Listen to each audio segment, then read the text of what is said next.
les ordinateurs à l'époque, c'était des mainframes, donc c'était des super ordinateurs qui occupaient un grand espace et c'était assez compliqué d'avoir accès à l'appareil et fallait réserver du temps, un peu comme on fait pour des télescopes de nos jours. Donc, il y avait des plages horaires, chacun devait y aller, puis on marchait encore à l'époque avec des cartes à poinçons pour les données, ces choses-là. Fait qu'on on se rappelle, entrer des informations dans un ordinateur pour en retirer un résultat, c'était compliqué.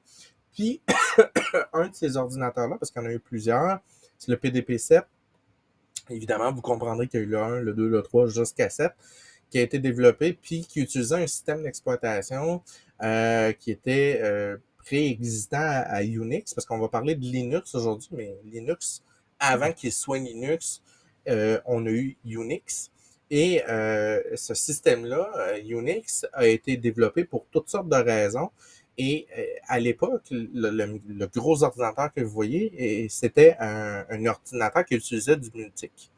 Je pense que tu as une vidéo pour bien nous expliquer ça, Patrice, pour qu'on se mette vraiment en contexte de le Unique, le Multic, deux façons d'aborder le système à l'époque. Fait qu'il va nous propager là-dedans. Je vais laisser Patrice nous montrer la vidéo, puis après ça, on revient. On va le commenter au fur et à mesure. Hello there, my name's Gary Sims and this is Gary Explains. Now you've probably heard of the word Linux. You know it's an operating system. In fact, it's the kernel that's used at the heart of the Android operating system. It also runs on a wide range of devices including desktops and laptops. It's at the heart of Chrome OS. You can get it on servers. It even runs on the Raspberry Pi. Now you may have also heard of Unix. And of course they sound similar, Linux, Linux and Unix. And you may be wondering, are they the same thing? Are they compatible? Are they completely different? So if you want to know what is the difference between Unix and Linux, please let me explain. Okay, to understand the difference between these two operating systems, we need to know a bit about the history of how we got to where we are today. So let's start with Unix. So Unix was invented by two men, that is Ken Thompson and Dennis Ritchie. Now you may have heard those two names before. Dennis Ritchie, of course, is famous for inventing the C programming language. And if you have a copy of the C programming language, the book by Brian Kernighan and Dennis Ritchie, Kernighan and Ritchie, and it's often called the KR version of the C language.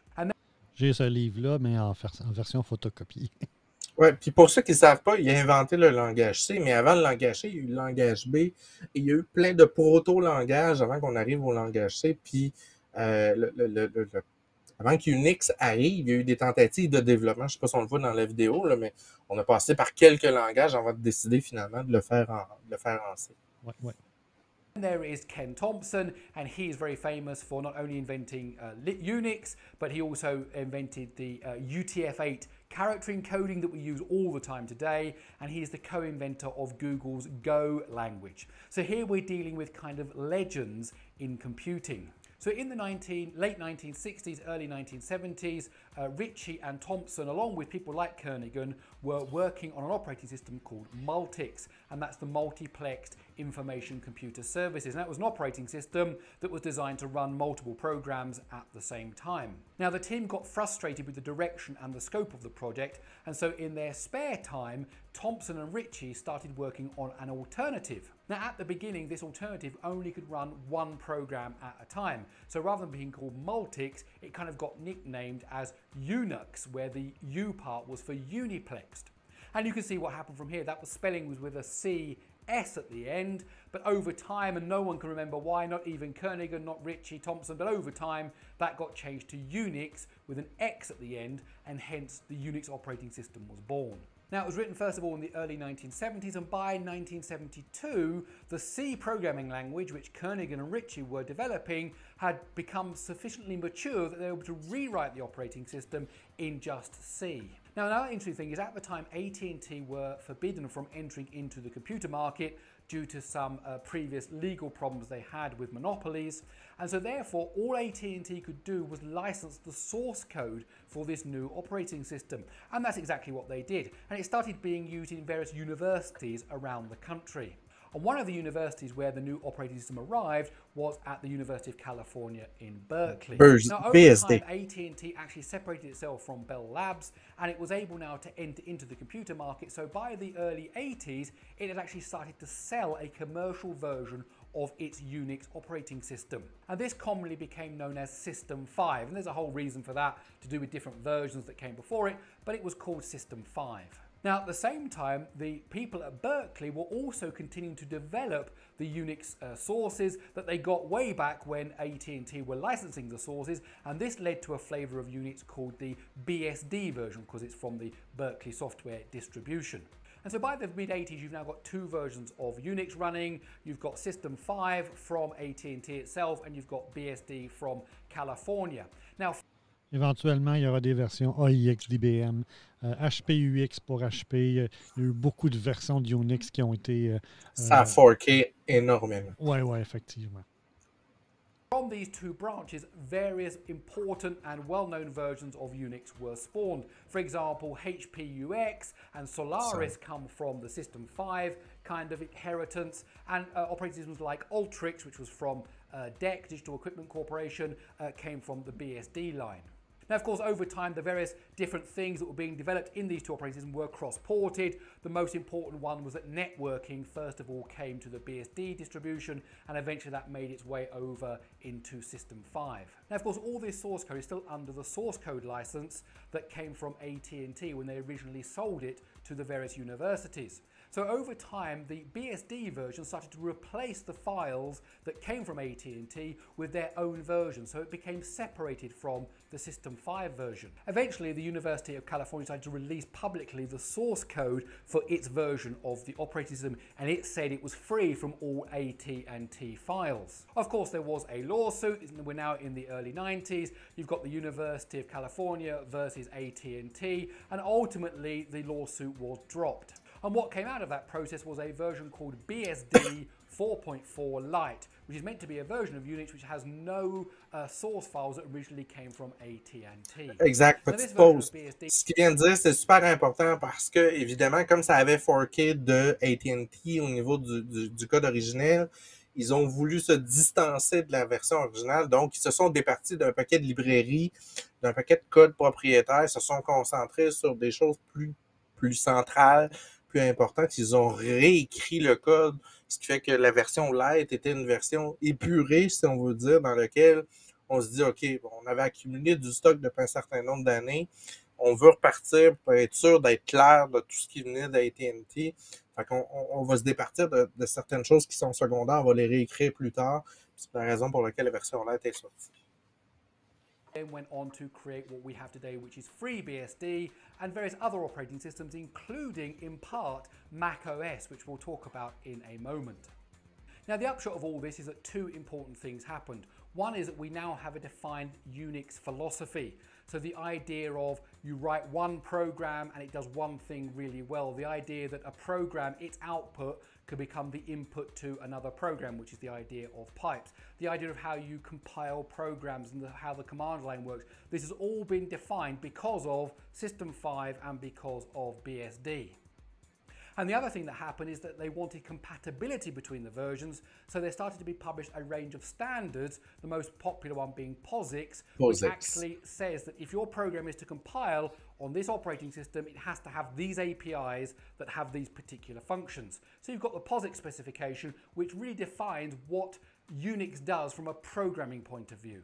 Now, while all this was going on, there are several other things that were happening in parallel that we need to know about. One is the start of the GNU Foundation, GNU standing for GNU's Not Unix, which of course is recursive, because then to go back into GNU, you say GNU's not Unix, GNU's not Unix. And that was started by Richard Stallman, and he is responsible for the ideas of free software, not free as in no cost, but free as in freedom that we have today. And also he was responsible for making sure there was the GNU C compiler, the Ce qu'il vient de dire, c'est super important. Je ne sais pas si tu en parlais tantôt, Patrice, mais la notion de free comme freedom comparativement à open source, qui sont deux entités qui se ressemblent, qui donnent l'impression qu'on a affaire à la même philosophie, mais qui n'est pas du tout la même. La GNU Foundation, on va le voir un peu plus tard, permet de faire ce que tu veux, comme tu veux, dans le sens que tu veux, mis à part quelques respects à faire. Tandis que l'open software permet aussi de faire ça, mais aussi de vendre, de s'en aller dans le domaine commercial, ce qui n'est pas nécessairement le cas, ou du moins pas de la même manière que le GNU. Donc, c'est deux visions presque semblables qui ne sont pas tout à fait pareilles. Je vais en parler un peu, mais on va pouvoir élaborer, là.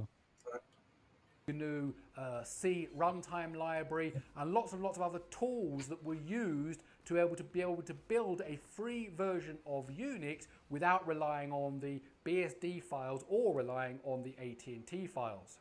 And also it's worth mentioning there was another operating system called Minix, which was written by Andrew Tannenbaum, and he was using this as an educational tool to teach students the fundamentals of operating system design.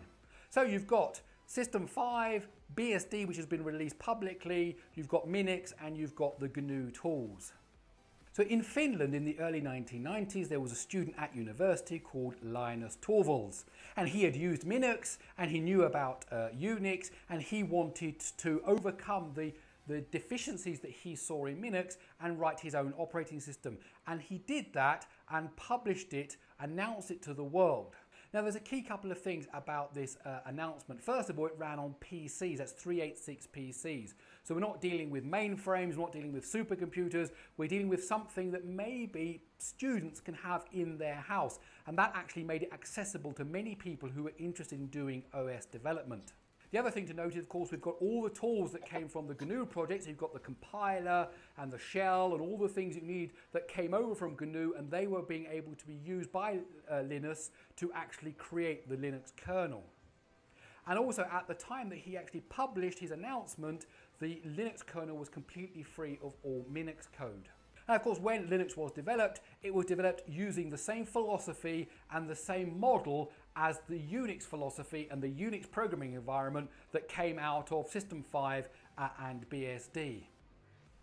And quickly it gained support, it gained a lot of interest, and it really started to take off when in 1992 the X windowing system was ported over to the Linux kernel, which means you could now have a desktop with Windows, you could open up multiple terminals, and people really started to use it. And that's when I got on board. I first used Linux when it was about version 0.98, I think. We downloaded it at university and we started using it on our PCs at home to see what we could do with it. And one other key thing is, before we got to version 1 of Linux, it had started using the GPL, that's the GNU public license that came with the free software philosophy from the GNU Foundation. So now you have this open source free software that everybody's able to contribute to, and now you fast forward to today and we can see that Linux is absolutely everywhere. So the popularity of Linux is undisputed. It runs at the heart of the Android operating systems. That means literally there are millions of people every day who are using Linux. You've got it on servers. 60% of the web servers on the internet are using Linux. And of course, you've got it in things like Chrome OS and so on. But to that end, Linux isn't a version of Unix, it's a clone of Unix. Or today they like to call it Unix-like, because Unix was actually a product sold by AT&T through its System 5 branch, and it was an operating system developed from Berkeley University. So Linux doesn't use that source code, but it uses that philosophy. It's a clone, it's Unix-like. So where are we today? Well, obviously Linux is still used in many, many places, and BSD, those BSD source codes kind of morphed into FreeBSD, which you can download and install on a PC even today. Donc là, on peut voir toutes les déclinaisons des différentes versions qui ont émané là, suite au développement de Unix et par la suite là, de BSD et des autres composants par les différentes compagnies. Ouais. Donc, on peut voir AIX en plein milieu qui est IBM. On peut voir Sun OS qui était la compagnie Sun qui a été rachetée par HP. Non, Sun a été racheté par Oracle, je crois. Oracle. Oui, c'est ça. Et ainsi de suite. On peut voir les HP Unix aussi qui est disponible. Et je vous dirais là, que ces versions-là d'HP, de IBM, de Sun étaient vraiment dans les années 90 et 2000 là, la norme en termes de système d'exploitation des mini-ordinateurs, là, des ordinateurs de plus grande puissance pour les banques, les entreprises. Il y a eu aussi du AS 400, mais qui n'était pas basé sur le même noyau, la même technologie, là. On utilise ça encore. Oui, je sais, c'est fou. C'est fou. Mais bon, Unix était très répandu. Les grosses bases de données fonctionnaient là-dessus. Beaucoup de jobs de backup, de manipulation de données aussi étaient là-dessus, là.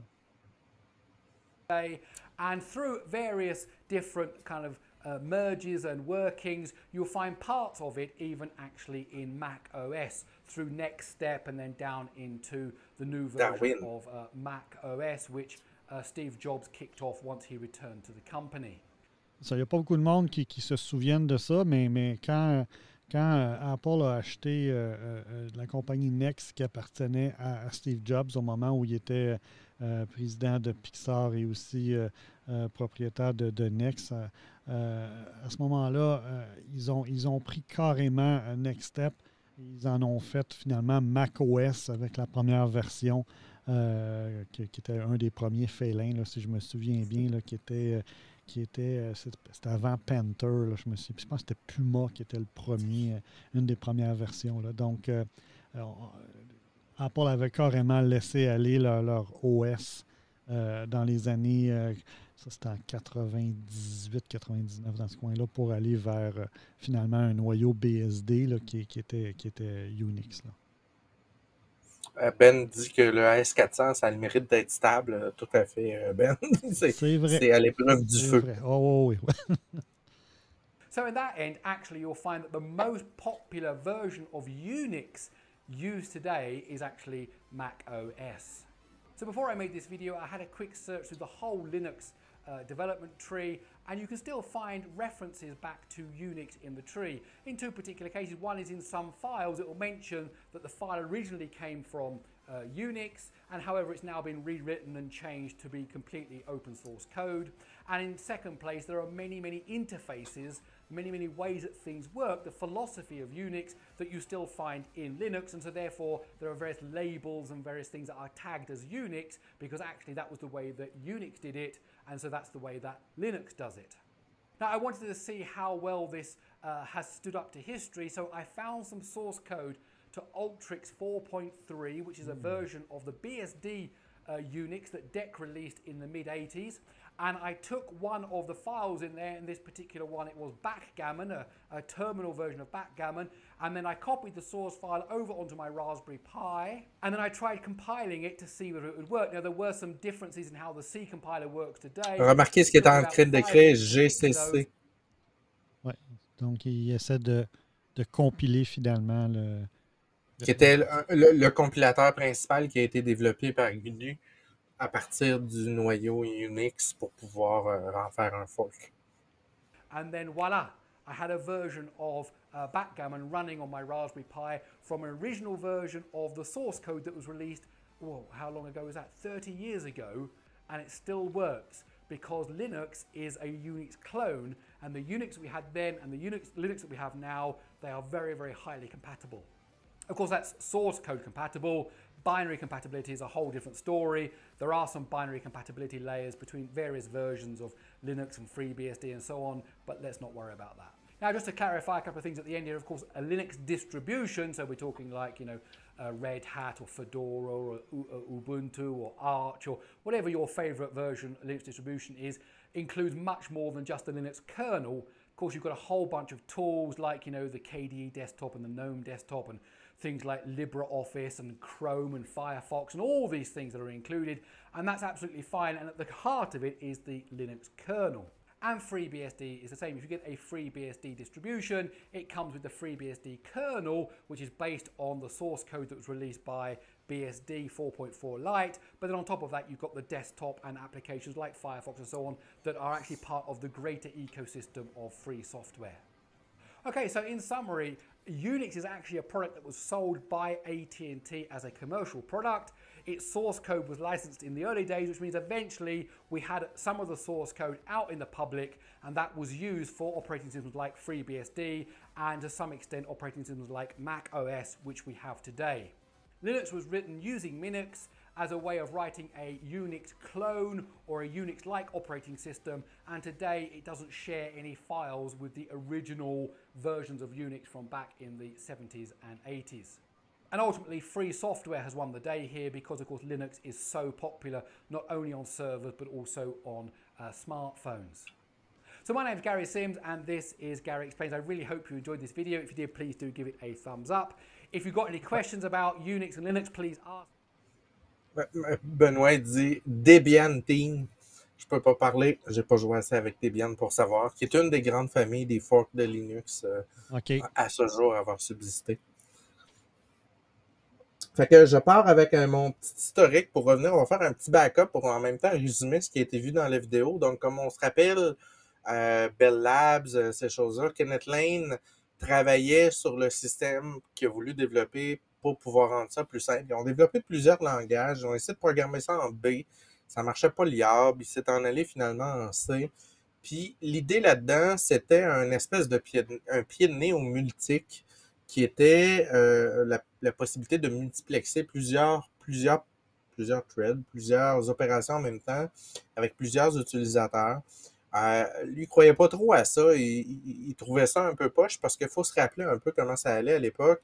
Quelqu'un qui voulait avoir accès à un mainframe, un ordinateur, devait se faire une réservation, avoir un temps à lui. On lui donnait une plage horaire dans laquelle il allait faire son travail, il sortait ses résultats. On essayait de rendre ça disponible à tout le monde pour être capable d'utiliser ça, puis ça rendait le système très lourd. Donc, c'était complexe. Plus il dit, je vais faire quelque chose, le Unix, donc ça va être uniplexé. On va faire une chose, on va bien la faire. Parce que là, il fait tout plein d'affaires en même temps, mais il le fait pas bien.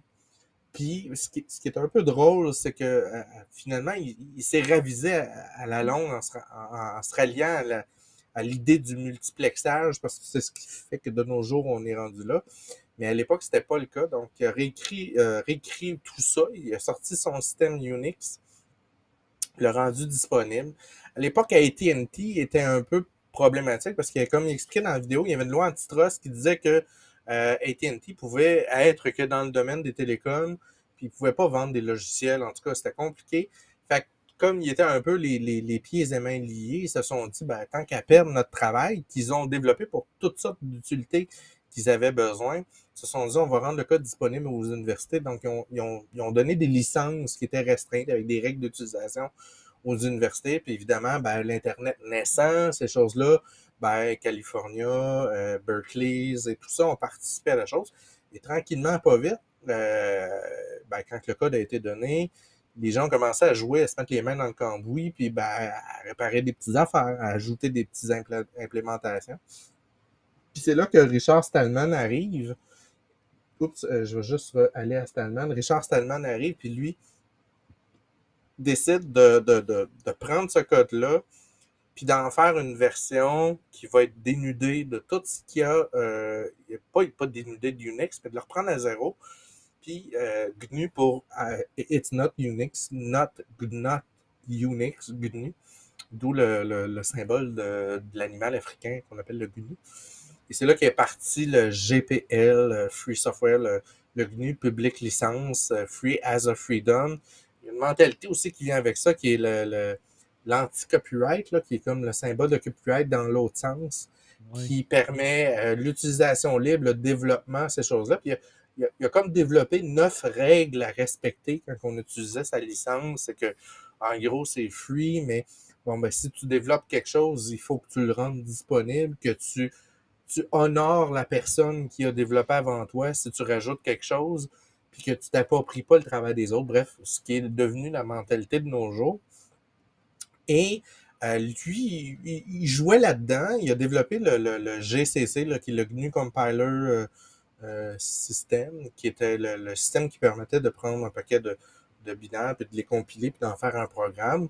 Et il avait commencé à travailler sur le shell aussi, donc toute la partie ligne de commande, ces choses-là.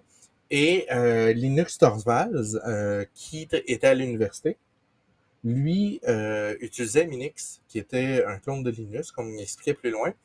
Et il était franchement frustré par les capacités de Linux. Il était restreint, il pouvait pas faire ce qu'il voulait. ça faisait pas la job, puis il a décidé de développer quelque chose, puis il s'en allait de nulle part, là, tu sais, fait que tranquillement, pas vite, il est allé voir le travail de Richard Stallman, il a pris son GCC, Shell, ces choses-là, puis il a commencé à y ajouter quelques lignes de code, à travailler là-dessus, puis il a fini en 91 par publier une version de mémoire, je pense que c'est la version 0.1, qui était une pré-version qui faisait pas grand-chose, là. Il y avait un Shell, puis le compiler. Mais ça marchait encore sur Minix. Il fallait absolument l'utiliser sur Minix, qui roulait sur une puce i386, donc des premières puces des PC, micro-PC Intel. Puis là, il a commencé à partager ça sur les BBC de l'époque. Et ben là, évidemment, un autre étudiant, ça a commencé tranquillement à faire la folie autour de ça. Et à un tel point qu'à un moment donné, il a décidé de parler. Évidemment, naturellement, Richard Stallman a vu que l'autre travaillait sur son produit. Ils ont décidé de faire comme une genre d'alliance, de travailler ensemble, parce que Stallman, lui, essayait de développer un noyau qui s'appelait le Herd. Ça marchait pas liable, ça allait nulle part, ça s'en allait pas. Puis Linux est en train de travailler au développement de son noyau. Donc, c'est ce qu'il y a tranquillement, pas vite, en ajoutant des fonctionnalités, des commandes, des petits programmes un par-dessus l'autre, a fini par devenir en 92 un début de système d'exploitation. Surtout lorsque, comme il expliquait dans la vidéo, on a ajouté, on a réussi à porter, donc on a pris le serveur X Windows, on l'a réécrit, puis on l'a porté sous Linux, sur une licence GNU. Et pour ceux qui savent, le X Windows, c'est le gestionnaire de fenêtres, donc les fameux X ouverts, fermés, drag, drop, name it. C'est ce gestionnaire-là qui fait ça, ce qui fait qu'on venait d'avoir une espèce de GUI qui venait d'apparaître avec et la suite a suivi. Ça a créé des centaines de milliers de forks, de fourchettes, comme on dit en français. Donc, dans l'image qu'on voit en ce moment, on voit que on a le Unix de départ qui vient de l'université, qui a créé, je te dirais, 2 gros forks, 4 gros forks. Il y a eu le fork de BSD, le fork de Free BSD, le fork de GNU, qui est pas vraiment un fork, qui est un je vais faire regarder son travail, puis je réécris. Fait que c'est pour ça qu'on n'a pas de suite dans la ligne en passant. Puis on a le fork de tout ce qui est la partie commerciale de Unix, là, qui a développé ce que tu parlais tantôt, les HP et autres. Et à partir de la licence de GNU, ben, vous voyez que GNU Herd s'est en allé nulle part, la ligne s'éteint. On le voit pas dans le graphique, mais ça en va nulle part. Et l'énergie a été mise sur le développement du code de Linux. Et éventuellement, on en est rendu jusque-là. Remarquez, comme il disait dans la vidéo, il parlait que ce qui était à l'origine de macOS, c'était une version de BSD, une fourchette de BSD Next Step, qui éventuellement est devenu le noyau Darwin et pour, tu sais, jusqu'à aujourd'hui pour notre macOS et tout le reste. Et on tend à s'en aller vers tout unifié. Avant, il y avait un système pour le iPad, si je ne m'abuse. Pour les macOS, tout ça, là, on essaie d'unifier toute l'infrastructure pour que ça soit la même partout. Oui. Peut-être donc, une petite anecdote sur NextStep qui était dans la biographie de Steve Jobs. Quand Steve Jobs est revenu avec la compagnie Next chez Apple, après l'achat, à un moment donné, bon, Steve est nommé CEO par intérim. Ouais, Benoît dit tout va finir sur Linux. Ouais. C'est pas mal vrai.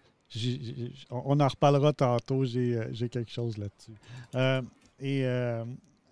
Donc, quand il est revenu, il est revenu CEO par intérim, puis à un moment donné, il y a une rencontre avec, je ne me souviens plus quel CEO, je pense que c'est au Japon ou en Asie. Et là, il dit, j'aurais aimé ça montrer quelque chose, mais tu sais, il faudrait que ça roule sur un PC, pas sur un Mac. À ce moment-là, ce processeur, c'était les processeurs de Motorola qui étaient utilisés. Puis après ça, ils ont été vers les processeurs G, les G1, G2, G3 d'IBM. Okay? Et là, il y a quelqu'un qui dit à Steve, mais là, il dit parce que on a une version Intel de NextStep qui existe. Il dit quoi? Il dit oui, il dit quand il avait développé NextStep rendu dans la version 3.3, il y avait 2 forks. Il y avait la fork sur le processeur que les machines Next utilisaient, puis il y avait une version Intel qu'on pouvait installer sur n'importe quel PC. Puis il y avait un gars chez Apple qui avait continué à maintenir le code en parallèle sur le processeur Intel. Alors là, il a demandé est-ce que je peux avoir une démo pour aller rencontrer le dirigeant. Je pense que c'était peut-être même Intel à la limite, le dirigeant. Le but, c'était de négocier un deal avec le processeur Intel. Et c'est là qu'on s'est aperçu que NextStep, macOS, avait une double vie. Il y avait sa vie qui était prévue avec Darwin, puis les processeurs d'IBM, G1, G2, G3. Puis il y avait une vie parallèle qui était maintenue par un gars dans son bureau, je ne sais pas où. Puis lui, il Qui se continue. disait, moi, je vais continuer. Moi, je vais continuer à le maintenir. C'est important qu'on le maintienne sur cette plateforme-là, on ne sait jamais. Puis bingo, c'est ça Il a qui est eu devenu. raison, finalement. Ben oui, tout a shifté vers ça dans les années, c'est 2011, à peu près le processeur Intel qui est arrivé chez Apple. Là. Fait que, puis, tu sais, je vais aller plus loin. Même les téléphones Android roulent sous Linux parce que dans votre téléphone Android, on a la couche qui parle à l'équipement, donc à votre mémoire, au CPU, à l'écran, ces choses-là, qui est littéralement un noyau Linux. Et au-dessus de ça, on a du ART, qui est l'Android Runtime Environnement, qui, elle, va interpréter le noyau Linux et le mettre disponible. Donc, encore là, Linux, c'est partout. Là. Oh, c'est clair.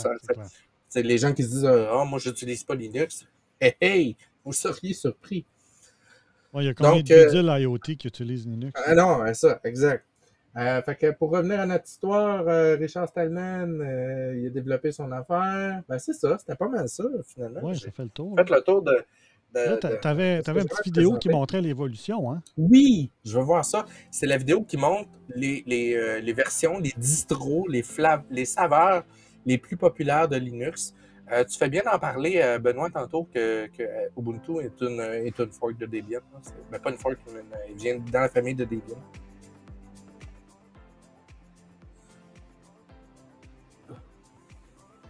Avec les années, on voit que les différentes versions ont évolué en termes de popularité. Il y en a qui sont partis, qui sont revenus. Tu sais, Slackware, qui est une version hyper ancienne, qui était là dans les départs des premières versions de Linux. Elle existe encore, elle est encore super utilisée, mais elle a son peuple, sa propre démographie. Donc, ils se sont spécialisés un peu avec le temps.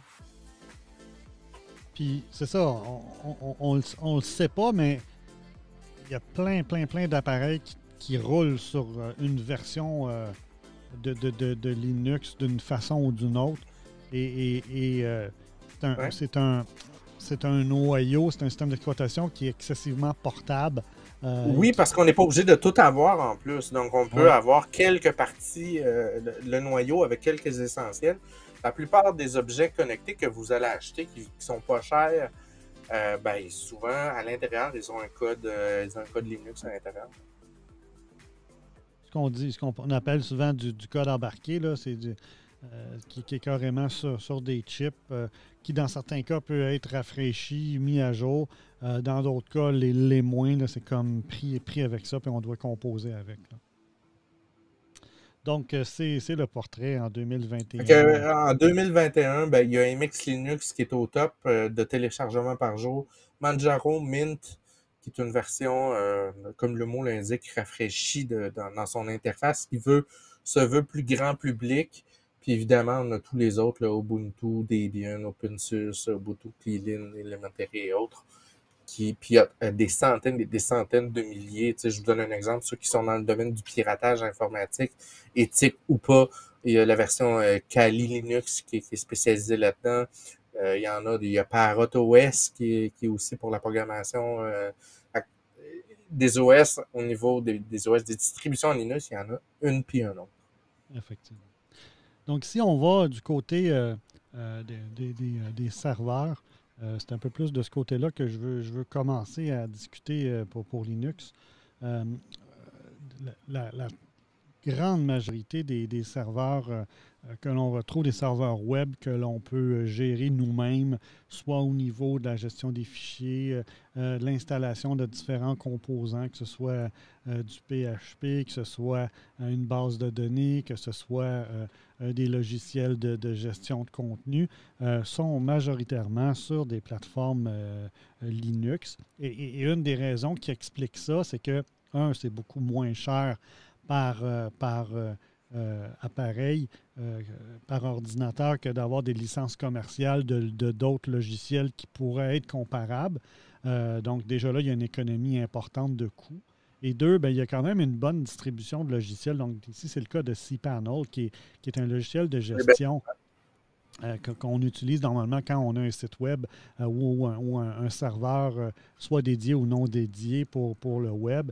Et ça nous permet de gérer. Vous allez voir, la petite vidéo dure quand même un certain temps, mais ça vous donne une idée là, de ce qu'on peut faire sur ce genre de serveur-là, que ce soit en gestion de fichiers, éventuellement en création de comptes, création de courriels, création de connexions FTP pour transférer des fichiers, d'ajouter des connexions au niveau, pas des connexions, mais des logiciels ou des fonctions plus spécifiques au niveau base de données, au niveau gestion de site web. Donc, ce sont tous des fonctions qui, oui, viennent en partie avec cPanel, mais qui utilisent à la base certaines fonctions de Linux ou du noyau qui sont déjà présentes. Là, on a une interface qui nous permet de gérer ici, par exemple, une base de données MySQL qui va répondre quand même à un certain nombre de besoins sans trop de problèmes, à un coût très, très, très raisonnable.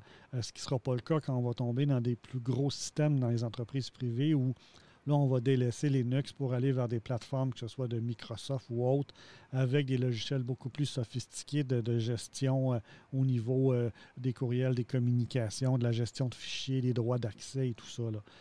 Donc, certaines entreprises vont préférer, dans la majorité des cas, investir dans des infrastructures, exemple de Microsoft, plutôt que de dire, je vais aller vers de l'open source. Là, Il y a une notion de service aussi qui vient à ça, dans le sens que les grosses entreprises, un peu comme Microsoft, vont offrir toute la partie mise à jour, débogage, soutien, s'assurer que les bugs sont corrigés, ces choses-là, versus c'est pas réellement, c'est pas toujours le cas parce qu'on a Red Hat qui offre énormément de services en entreprise pour tout ce qui est ses développements.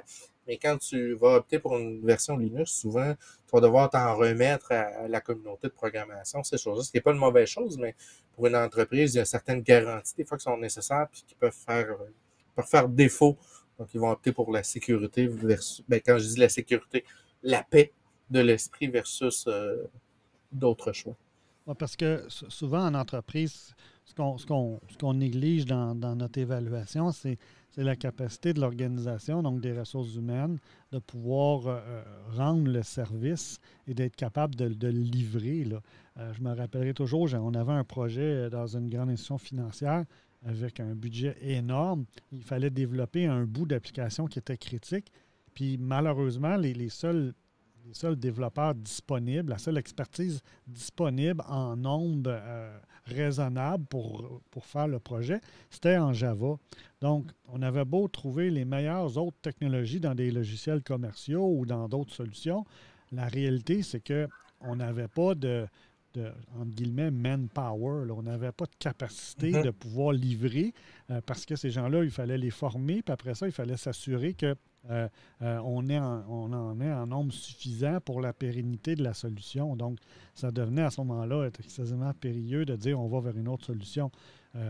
Et ce qui est paradoxal, c'est qu'on développait sur une technologie qui n'était pas faite pour le travail qui était demandé, mais c'était le prix à payer pour livrer dans les temps avec un budget qui était raisonnable dans les contraintes qu'on avait d'un point de vue gestion de projet et budgétaire. Là.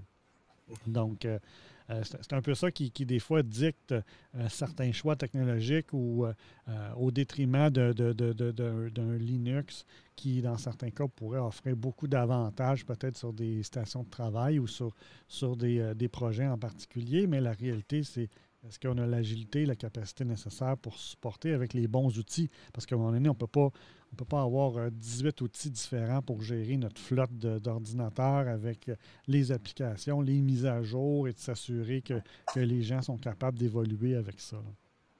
Donc, c'est un peu ça qui est la difficulté. Au niveau des serveurs, là, bon, on t'en parlait rapidement, puis je pense qu'il en parlait un peu dans la vidéo, mais on parle de... ici, on parle de... Attendez un petit peu, je vais retrouver mes statistiques. Là. Même Apache est issue de cette mentalité-là. Oui, c'est ça.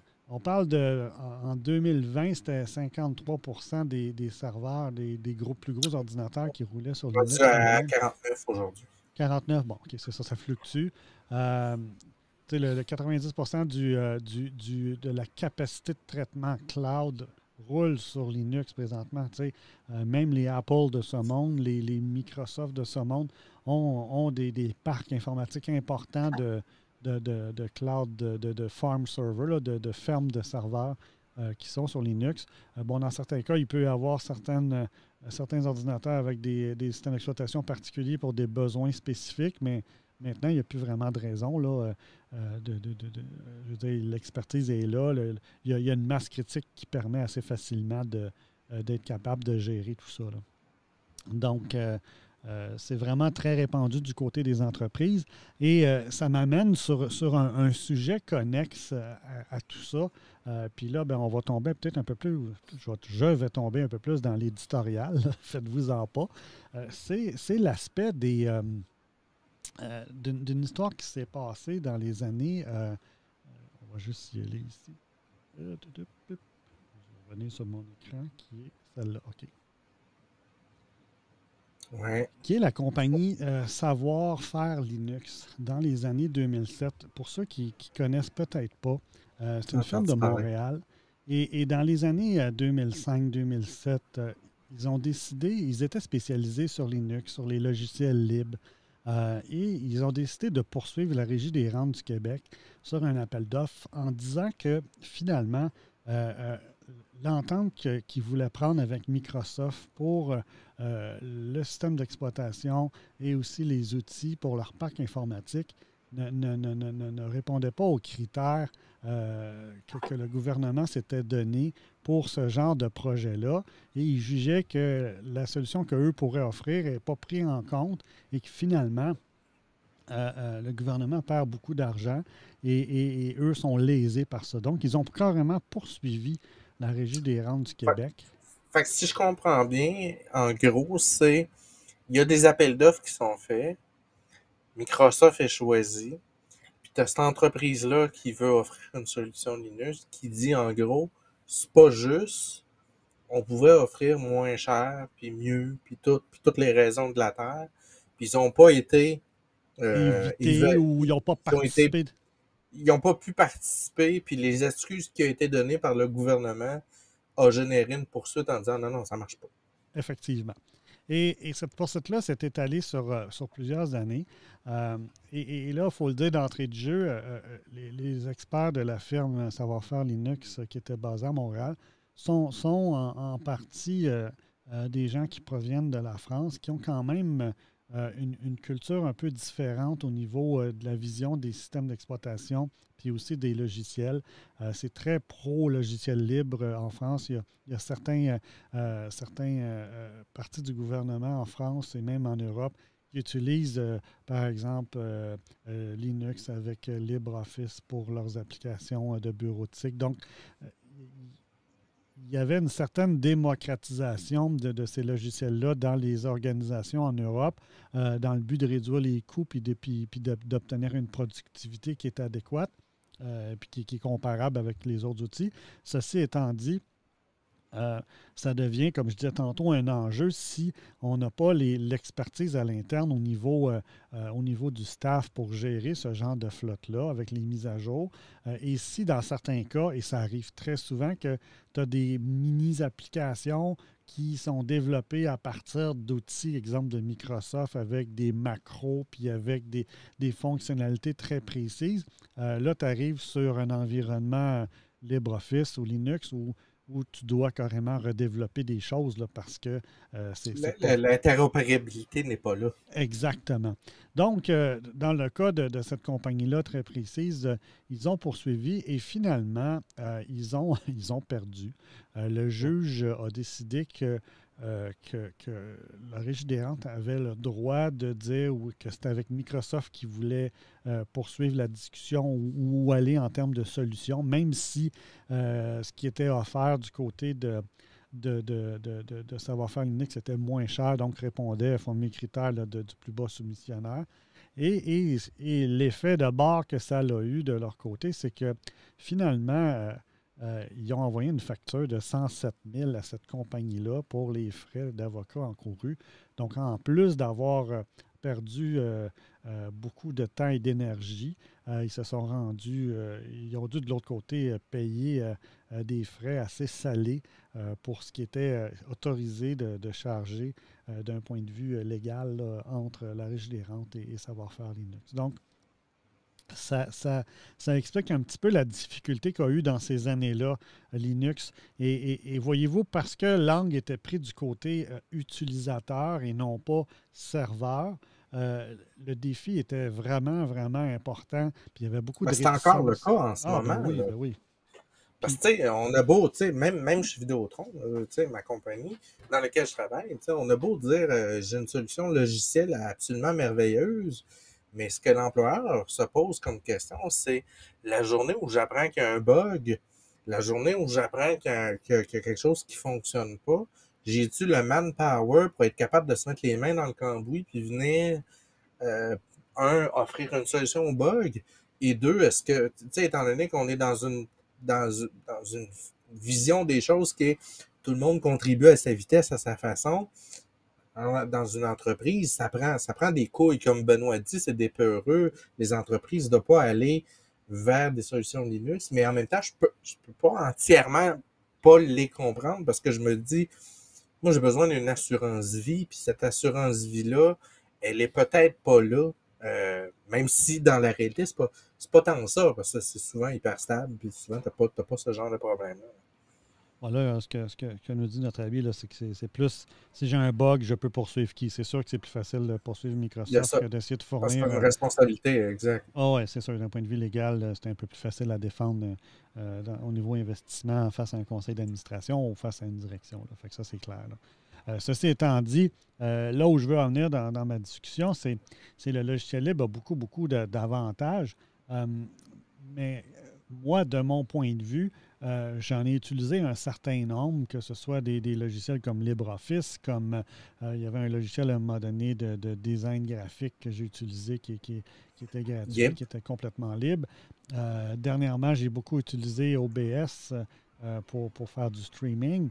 Et ce que je reproche souvent à ces solutions-là, c'est que, d'un point de vue interface utilisateur, on est loin en termes de qualité d'interface. Et si je me mets, moi, dans mes souliers, moi, j'aime ça utiliser un beau logiciel. J'aime que le logiciel soit l'importance du GUI. Oui, puis pas tant le GUI que les fonctions soient intelligentes, qu'il y ait une certaine fluidité. Oui, c'est ça. Et malgré qu'OBS est super utilisé et excessivement puissant, moi, je suis arrivé assez vite à la conclusion que, je veux dire, d'un point de vue interface utilisateur, on voit que il n'y a pas d'investissement qui sont faits là parce que, c'est la communauté qui le développe, puis ça, je le comprends, puis je l'accepte, mais au-delà de ça, est-ce que je suis prêt à mettre tous mes œufs dans ce panier-là, sachant qu'au bout de la ligne, je suis pris avec un logiciel qui, oui, a beaucoup de petites capacité d'aller modifier plein de choses, mais d'un point de vue interface, il est pas mal ordinaire. Là, il n'est pas dépourvu de bugs, soit dit en passant. Non plus. Ce n'est pas une garantie non plus. Puis on sait que la communauté répond, puis fait des améliorations, puis corrige, mais encore là, on est sur un échéancier d'une communauté et non pas d'une entreprise. Oui, c'est pas de régularité comme on l'espère d'une entreprise qui a des clients, qui doit livrer des... Fait que, il y a du pour dans tout ce qui est l'open source, mais il y a aussi du contre, comme tu es en train de le dire, que OBS, on est un peu à la merci de la communauté. Donc, s'il y a personne qui s'intéresse à une nouvelle fonctionnalité ou de revenir en arrière dans une partie qui est peut-être problématique, ben, on est comme pris avec ça, puis c'est comme ça que ça reste. Là. Effectivement. Par exemple, j'étais chez un client ce matin, puis je lui disais, bon, ben, il y a besoin de faire de la conversion de fichiers. Des fois, les fichiers sont en CSV. Bon, avec Excel, c'est pas tout le temps évident. Là. Il y a des étapes à suivre. C'est pas intuitif. Mais je dis, garde, va télécharge-toi OpenOffice. Puis, bon, le chiffrier électronique fait bien la job de lire un fichier CSV, de te régénérer un CSV. Pour les étapes que tu as à faire, c'est parfait. Mais évidemment, c'est pas...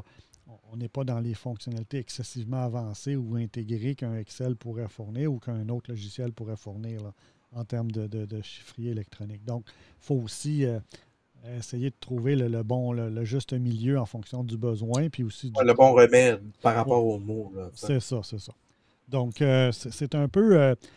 c'est là, moi, où je me situe, disons, de façon générale. Ça ne veut pas dire qu'un logiciel, parce qu'il est commercial, est meilleur ou est plus léché ou est plus...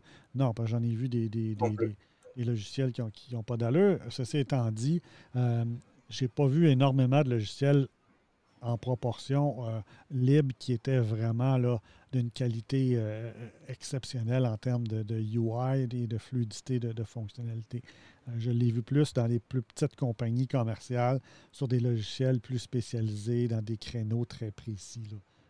Donc, c'est là où je trouve qu'il y a une meilleure qualité au niveau logiciel et aussi distribution, mise à jour, pérennité de la solution. Je t'écoute parler, puis je connais mon collègue Ben Dilodon, puis je l'entends penser dans sa tête à quel point il n'est pas d'accord avec ce que tu dis. Puis, c'est sûr. Ben non, c'est pas ça. Parce que Ben Dilodon utilise beaucoup Linux. D'ailleurs, mes collègues utilisent beaucoup Linux pour toutes sortes de raisons, puis ne jurent que par ou presque. Puis, ils vont plaider que c'est open source. Mais tu sais, il y a un peu de religion là-dedans en fonction d'où tu parles. Là. Oh, oui, c'est ça. Puis c'est correct, là, c'est de bonne guerre. Là. C'est vrai pour d'autres aussi. Là. Pat me connaît. Libre égale Firefox. Firefox, Chromium, Android. Il va même pas mettre Google parce que Google, c'est commercial. Il va mettre Chromium. Mais tu sais, Firefox, ça, c'est peut-être un de ceux que j'utilise le plus puis que j'apprécie beaucoup. Disons, ça fait longtemps que je l'utilise. C'est un de mes furteurs que j'utilise pour certaines fonctions très précises. Là. Côté sécurité, ils ont ajouté des belles fonctionnalités dernièrement qui sont assez impressionnantes. Là. Ceux qui n'ont pas utilisé Firefox depuis un certain nombre de temps, je vous invite à le télécharger. De toute façon, je vais donner un conseil de soutien technique informatique parce que c'est ma job dans la vie, je fais du soutien technique.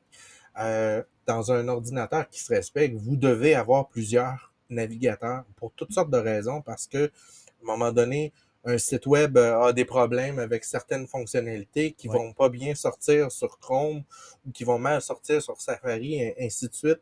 Donc, d'avoir plusieurs navigateurs vous permet de vérifier quand il y a quelque chose qui se produit. Vous êtes dans une page web, puis là, tout d'un coup, il y a un bouton qui fonctionne pas, il y a un menu qui est disparu. Ben, le réflexe de base de toute bonne personne, c'est ouvre un autre navigateur puis essaie-le. Puis Firefox est, à mon sens, un des essentiels que tout PC doit avoir. Effectivement. J'ai une de mes filles qui a débuté l'université en septembre, puis il fallait qu'elle remplisse des formulaires à l'Université de Montréal. Puis là, elle m'appelle, puis elle dit Papa, ça marche pas. Puis là, à un moment donné, je dis tu peux-tu utiliser, quand tu es dans Safari, là, prends Firefox ou prends Chrome, puis tu peux-tu. Là, elle me disait ça marche pas.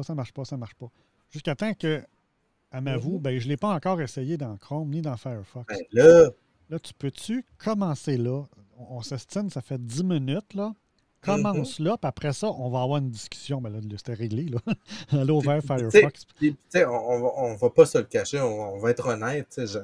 Depuis que j'utilise les produits d'Apple depuis 1 an et demi, je les trouve intéressants sur plusieurs angles. Je les trouve merveilleux, de l'intégration. Mais Safari, c'est pas loin d'être de la merde. Non, je dis pas que c'est de la merde. Mais il y a des bonnes particularités, mais Safari, sur la gestion, l'interprétation des sites web, pas toujours optimal. Mais des fois, je me pose la question, parce que moi, j'utilise beaucoup. J'utilise, je dirais, 80%, 90% Safari. Puis des fois, je me pose des questions sur, c'est-tu Safari le problème ou c'est ceux qui développent des sites web qui ne sont pas capables de suivre la parade? Ben, c'est Safari qui veut s'en aller dans une direction puis que les sites web ne suivent pas. Peut-être, là. Puis peut-être. On Ouais. s'entend. Parce que les leading en ce moment, c'est Chrome. Chrome et puis quand je dis Chrome, je dis Chromium, là. Oh, oui. Chromium, qui sont over à tel point que Microsoft a laissé aller Internet Explorer, puis il a décidé d'adopter le moteur Chromium pour son Edge. Puis, tu sais, Opera et d'autres, là, je vais peut-être dire une connerie, ben tu me corriges, mais je veux dire, quand le leading est là, ben, c'est un peu comme tout, là, tu vas développer tes sites web de façon à être capable d'être interprété par toutes les nouveautés que Google va sortir au niveau de son moteur. Puis, ben, Safari vise beaucoup, beaucoup la sécurité. Donc, t'empêcher d'être lu, garder ta sécurité, séparer tes feeds, nanana. Puis on dirait qu'ils ont mis énormément d'efforts là-dessus sans trop se soucier de où s'en allait la parade. Puis parfois, ben, tu sais, comme, OK, mais c'est parce que la parade n'est plus là. Tu sais, c'est aussi niaiseux sur. J'ai un MacBook Pro M1 Max. Non, M1 Pro. Puis, j'ai des écouteurs sans fil Bluetooth, le Beat. Puis, je m'aperçois que quand je veux les ouvrir puis les pairer avec mon ordinateur là, pour pouvoir écouter du son, Mm-hmm.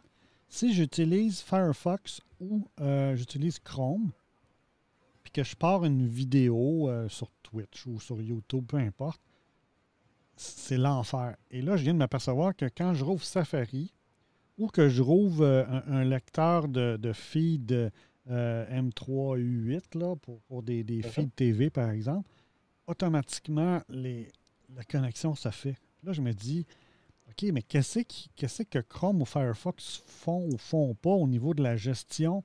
Ben, c'est parce qu'Apple ne donne pas accès à parler au device de manière hyper transparente. Ce qui fait que l'implémentation pour avoir accès à l'audio, à tous les interpréteurs qui sont derrière, n'est pas complète, ce qui fait qu'on a des comportements qui sont un peu Ouais, mais inattendus Discord, au ça niveau des marche de moteurs. même. Fait que, tu sais, puis Discord, c'est une application complètement tierce partie. Fait que là, je me dis, OK, pourquoi eux autres marchent puis les autres ne marchent pas? Il doit y avoir quelque chose qu'ils font ou qu'ils ne font pas dans pousser le son qui fait que le protocole Bluetooth ne le reconnaît pas. Là.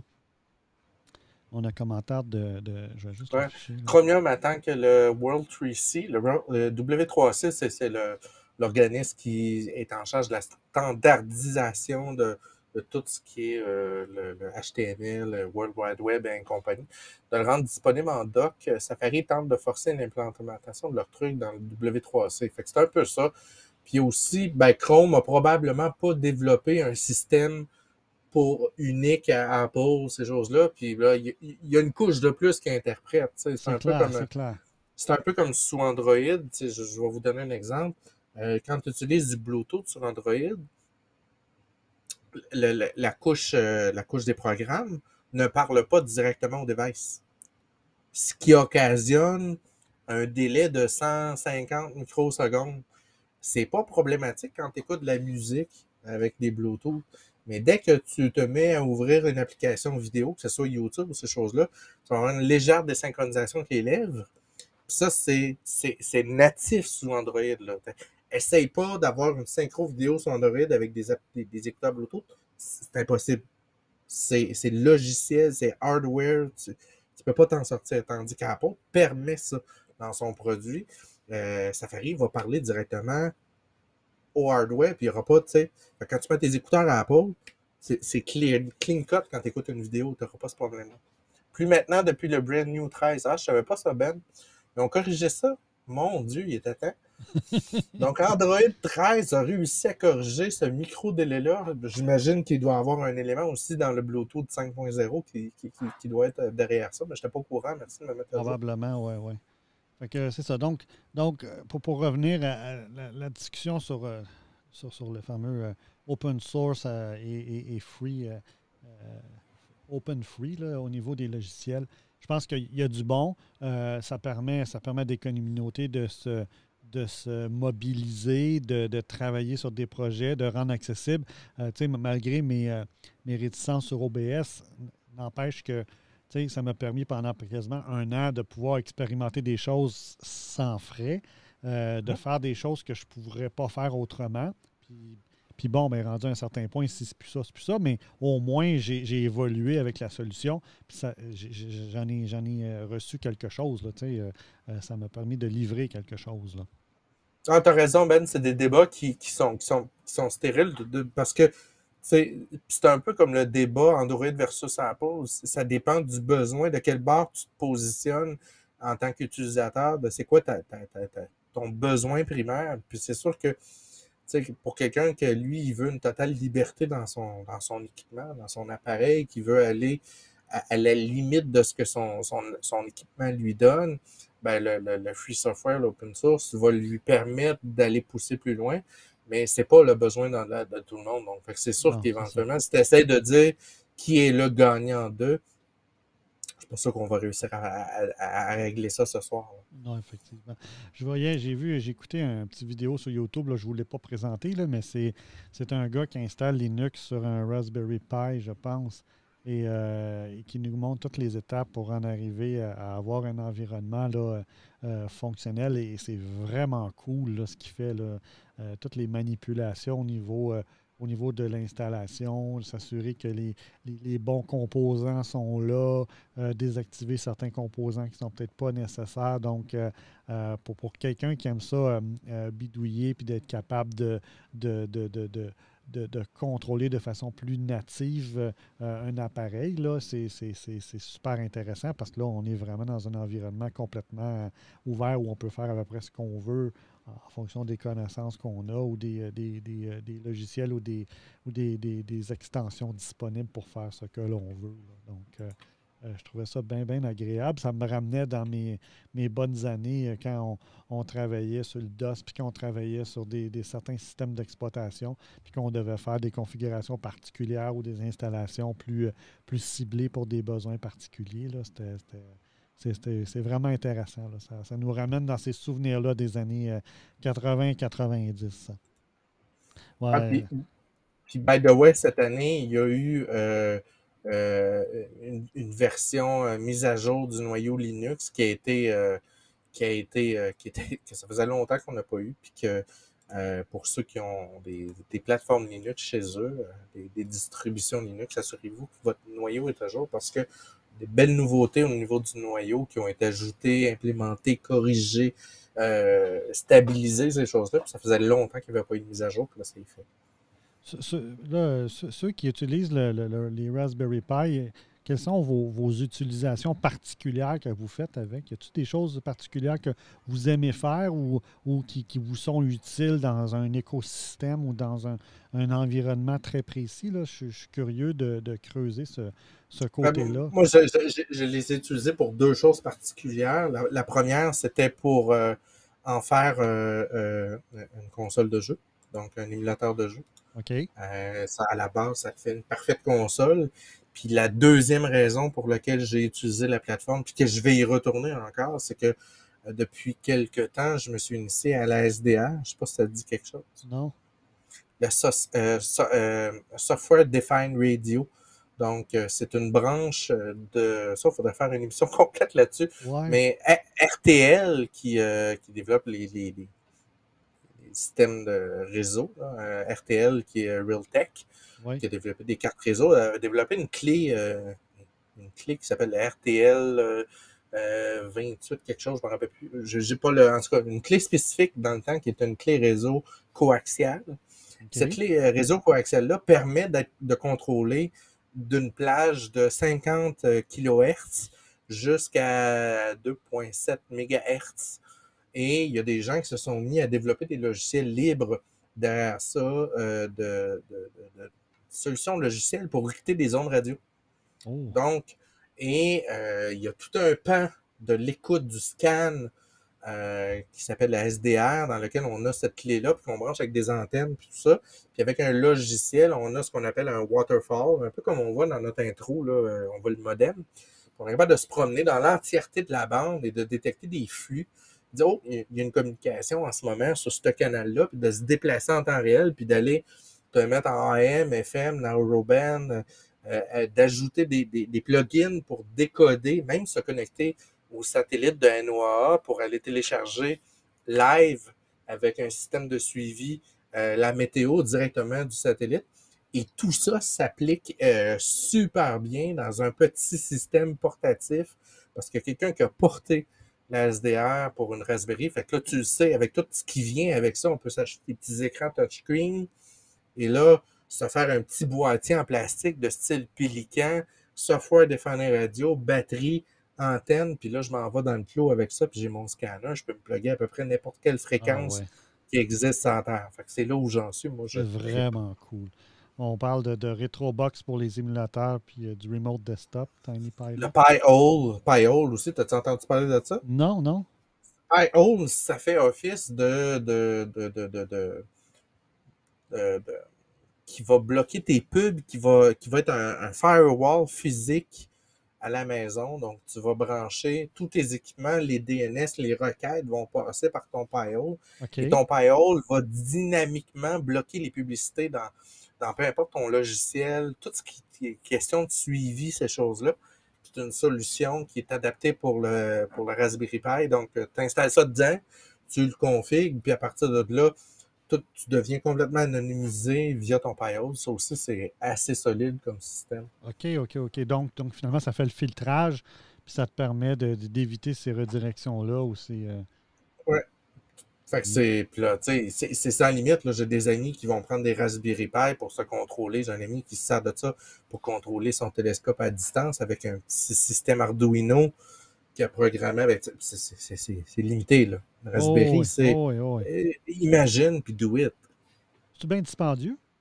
Ah, un Raspberry Pi tout seul, sans le boîtier, disons, c'est autour de 60-70 $. Puis là, OK. si tu prends le boîtier, Tu le rajoutes des système de choses. Ouais, ouais. refroidissement, mettons 115-120$, c'est pas très cher. OK, OK. Ah, c'est Mais bien. c'est en rupture de stock, c'est difficile à trouver de ce temps-ci avec tous les problèmes Problème d'approvisionnement d'approvisionnement, ouais, mondial. c'est ça, c'est ça. OK, OK. Mais ça, c'est un beau cadeau pour quelqu'un qui veut explorer, puis C'est clair que si tu achètes ça, Pat, tu vas triper ta vie. ouais, ouais. Je vais passer beaucoup de temps là-dessus, c'est sûr, à essayer des choses, là.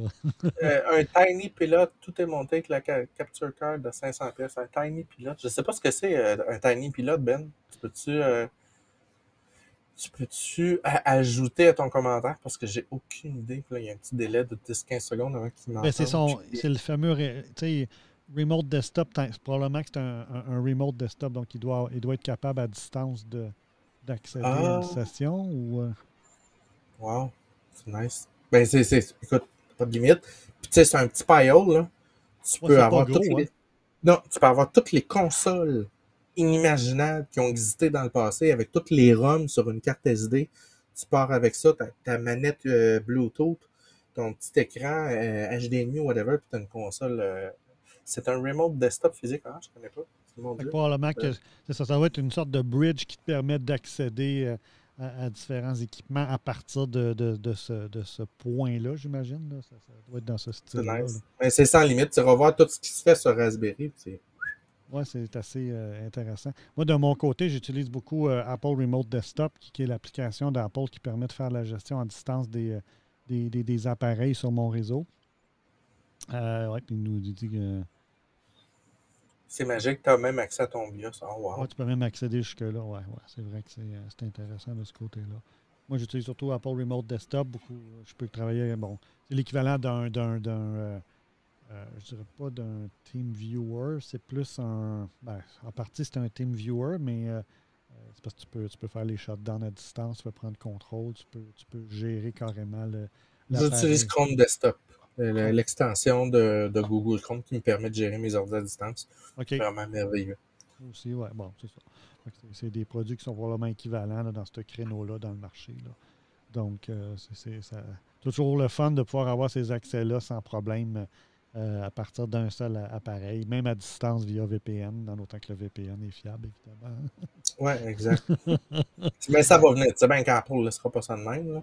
Non, non, j'imagine que c'est ça. Même, tu sais, on le sait, tu sais, les impacts réputationnels sont assez élevés de ce côté-là. Donc, c'est sûr que s'il y a une faille, il y a une faille, puis c'est correct. On l'a trouvé. Maintenant, faut que ça bouge, puis il faut que Ouais, ouais. ça aille Puis, dans le tu bon sens. sais, avec iOS 16, ils ont commis une coupe.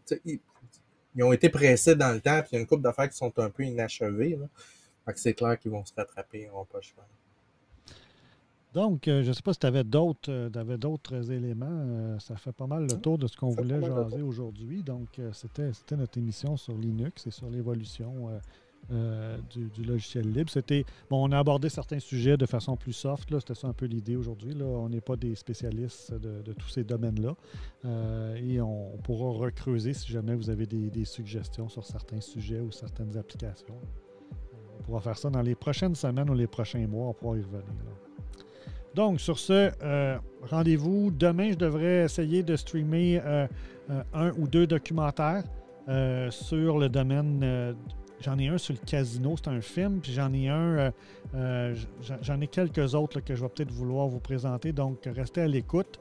Je vais peut-être essayer aussi de streamer en après-midi pour le marché français pour voir si ça répond de ce côté-là. On remercie beaucoup notre ami Ben qui a vraiment il va recommander. Merci à Ben. Fait que ça sera dans 2 jours sur notre site YouTube. Vous pourrez le voir en rediffusion. Sinon, toujours pour ceux qui sont sur Twitch, c'est disponible pour un certain... Je pense que c'est 14 jours que c'est disponible en rediffusion. Vous pouvez aller le voir sur Twitch. Notre chaîne YouTube va être là. Il va être là aussi. Salut tout le monde. Au plaisir. Bye bye.